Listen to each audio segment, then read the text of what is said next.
नतिया केन कहाँ ले ऐसने घर में लिया के भाड़ दे बालसन।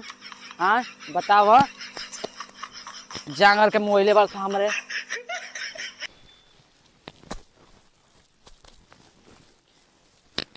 बताव ये नतिया के घर में कौनो सुख नहीं खे। हाँ दिन भर काम कर राती के कहर।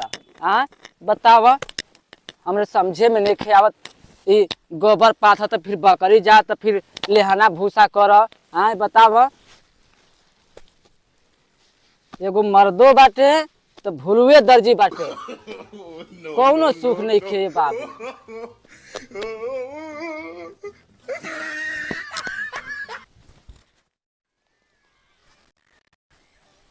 अरे आवस नहीं रे।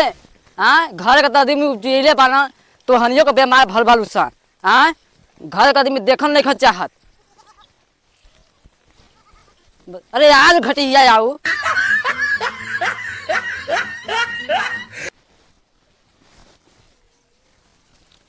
बताव बकरी लहास त भैंस अब भैंसियो बिया लेहना डल्ले हो कि नहीं डल्ले हो पतरावा।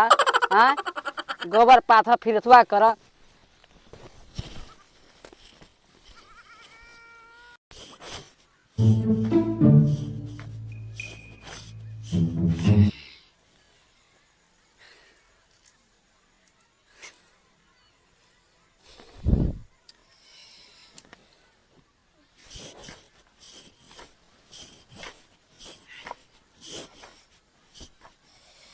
हे मदे जी थक जात बा।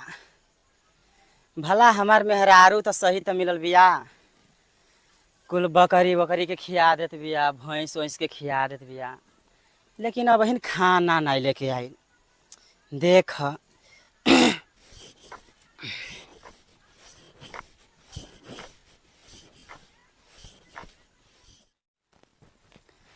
बताव ऐसन मर्द मिल बाबा हमके ना कि हमरे समझे में नहीं खे आवत। का करी खानो भैंसो गोरु के कर और बकरियों के कर गोबरो पाथ हमरे जीव के कौनो सुख नहीं खे। आ फिर ले जाके खाना भी पहुँचाव। चल नतिया के खिए दही।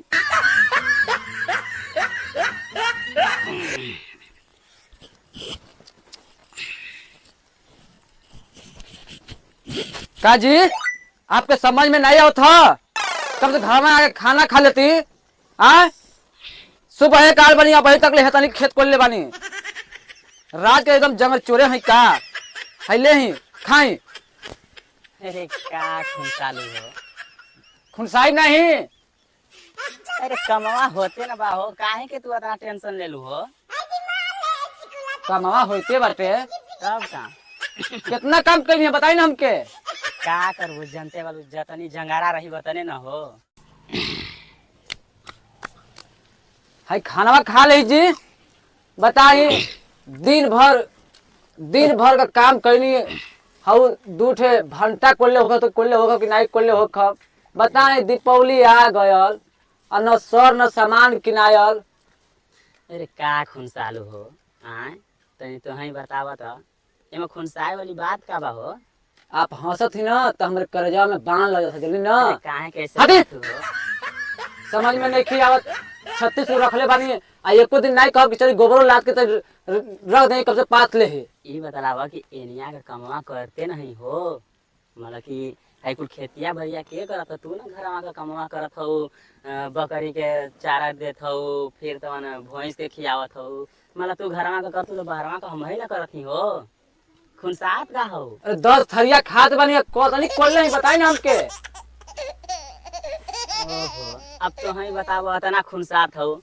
देखो होतना गोभी रोपले हई हिया हतना हई कोड़ देले हई अब प्याज एमा बोवे के ह मतलब अतना कैले के बादो में तू खुनसात बालू। ई बतलावो कि हम करी का।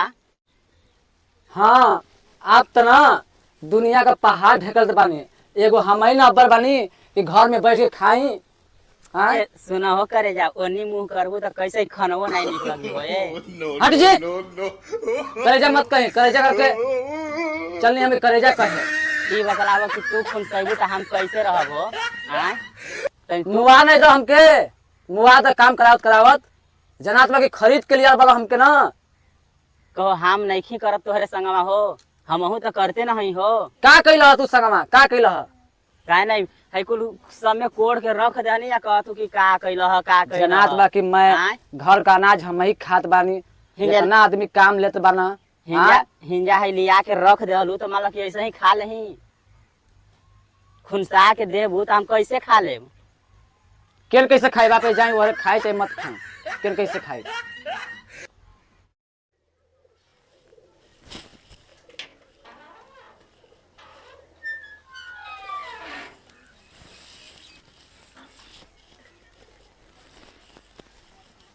सुनत ही जी, सुनत ही जी, का हो बोला? कैसे खून साल है? ना हो खुनसाल काहे के हैं? चली ना हमरे गाँव में। का करे गाँव में हो? अरे बुचिया बोले से न कल बे, जीजा के ले आके आई है। कहत हो कि खेतवा पर की दिवाली का समय आ गल, कुल लेवरे के सामान लियावे के, तो हई बतलावत दिवाली सही बात है, दिवाली का समय आ गल तो कुल काम करे के बा। का नहीं जाए ना, अरे का जाए गाँव जा में देना हो? जाए तो अरे सुनो सुनो, अरे का ठीक सुनवाओ थी? ठीक है, गाँव में जाए के का करे जाए के बताव। चल अब तो हम कहत नहीं चले के आपके अच्छा ठीक है, कुछ करही के ना होई। कहो तो के बहन का मौका हो गल ह, कभी का कहत रहलो कि काम में बाझल है आए। हम आपके कहत ही चलब कि नहीं चलब बताई हमके। अरे हटाओ कुल माला की दिवाली वाली का कुल समय आला तो का हम जाए? जाए दे ना जाए तो जाए दे। ओहो अब काम चाहिए। देख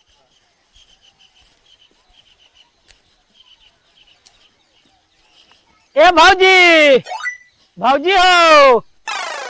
का भौजी भौजी करत हुआ? पहले भैया से बतियावा ना। अरे मर्द भैया का खून साथ हुआ, पूछत रहनी है कि कहाँ जात हुआ जा। का आ चलो चिला मरघटार पर चलबा, चला मरघटार पर जा चिला। अरे मर्द भैया हमसे गलती हो गल, पूछ देनी है तो जाए तो भैया माफ कर, पूछ देनी है तो गलती हो गल है, जाए क्या तो के तो जा। मेहरारू देखत हुआ जाता भौजी भौजी ने चलत कह रही रे, चल चल। तोहू के देखत हुआ सर रास्ता में तो ये भौजी बड़ी नरियाई लगत हुआ सन। आय इधर देख, हम पति साहब का क्या होती, चल आगे झटका से आई। ठीक है चल। माथा खराब करके तू रख दे हली।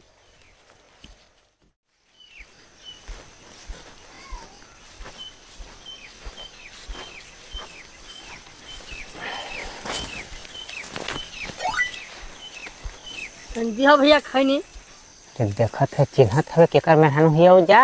पता नहीं के करे घर कही हो, सांझ हो गल बड़ी तो जाके झोरा मोरा ले ले। ये दोस्तवा बड़ी नामी न औरत बारी दोस्तवा किया कौन का करे दोस्तवा। हाँ दोस्तवा उ कौनो का त मेहरानू त नुहे न भागल जात रे। ये हो किरण कौन का मेहरारू बा पता नहीं है, रात हो गल भइल जात बिया। अरे चल चल चल चल तक देखा छंके जा कर, तनी छलका में। चल चल से झटका से जोगे छंके के। हे कहाँ जात हो? के हजी? कहाँ जात हो? का मतलब आप लोगों से? दा झोरा कहाँ जात हो? आप लोगों से का मतलब है? अरे केकरे घर का हो? कोई घर का होके? अरे शाम का टाइम है, जात हो अकेला ही। छोरा छोरा चल। घर नदिया लगा तो पीटे। अरे छोड़ी ना जी, अरे नहीं हो, नहीं जा देंगे। घर जानी घर। छोड़ी ना जी। अरे बाजबू कि चल छोरा, छोरा। है क्या? छोरा छोरा, अरे छोड़ी ना जी। अरे छोरा छोरा केकर घर का हो? छोरा छोरा छोरा छोड़ा छोरा जी। छोरा। अरे देखो कुछ हंस पोसा। करे केकर खाए का वसन है तोनी, करे हमार मेहरारू छोड़, अरे छंका दे रे। करे हमार मेहरारू। भाग रे दसवा ये रे भगी। ससुरा कहन का मेहरारू रास्ता में देखत बाना सन था, यानी का लगत बा लार चुए। यही से आदमी कहे ना कि मेहरारून के कबो रास्ता में नहीं लेके जाए के चाहिए। आय तू का करत रहली रे? आय का चिल्ला थी जी? करे उ कैसे लगन हसन तो के धरे? हम जात बानी धोगे लो छिए तो हम का करी बताई तो? तू अनी के जानत रहली? हम जानत रहे वाली क्यों क्यों नहीं? काहे रे अंधेरो धली हसन? अब ये तो जात बानी और धोगे छिए लो हम का करी बताई तो? चल चली।